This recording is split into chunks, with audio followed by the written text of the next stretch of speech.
Dito sa mundo, ito talaga yung totoo, yung realidad na dapat alam mo at ng lahat ng tao.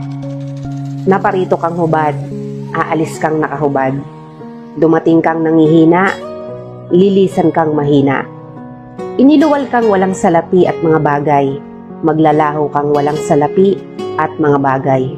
Ang una mong paligo, may naghugas sa iyo. Ang huli mong paligo, may maghuhugas sa iyo. Ito ang buhay, kaya bakit labis ang mali siya, ang inggit, ang pagkamuhi, ang galit at pagkamakasarili. Maging mabait sa lahat at gumawa ng kabutihan. May hangganan ng oras natin sa mundo. Huwag sayangin sa walang kabuluhang bagay. Manalangin at higit sa lahat, huwag na huwag nating sasambahin ng pera.